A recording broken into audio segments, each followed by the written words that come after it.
The problem is we are going to a digital currency society where cash will be gradually eradicated, either through non-use or a lot of countries and a lot of governments are trying to actively ban it. So they're putting limits on how much you can use cash. Say, $1,000, and if it's more than $1,000, using cash is illegal.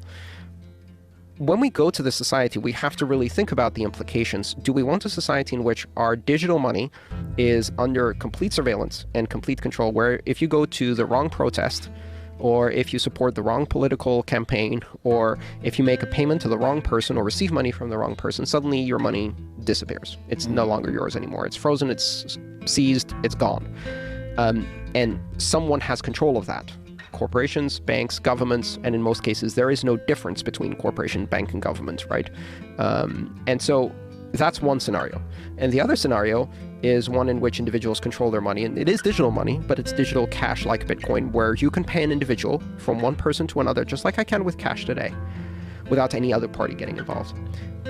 What really strikes me as amazing is that we've gotten used to this idea so quickly, which is that we no longer pay people.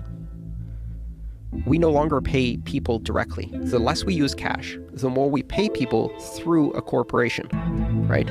So from tipping your valet to tipping your taxi driver to tipping wherever, tipping is pretty much the last remaining part of our society where cash is used to pay from one person who is not an incorporated entity to another person who is not an incorporated entity. Everything else you have to pay through a corporation, whether it's a bank, right? Whether it's Venmo, whether it's PayPal, whether it's any of those things. And we've gradually gotten used to this environment where we can't pay another person unless there's a corporation involved.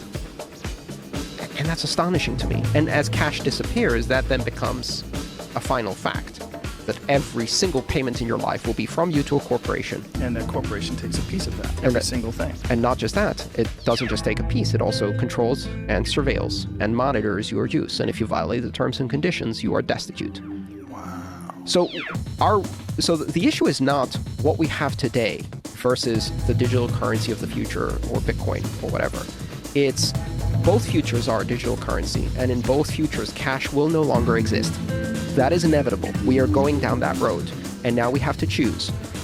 Do we go to the digital cashless society of corporate control over money with the complete and total merging of corporate and state money, where instead of having separation of state and money, you have the merging of state and money and corporation and money, where your money is branded money.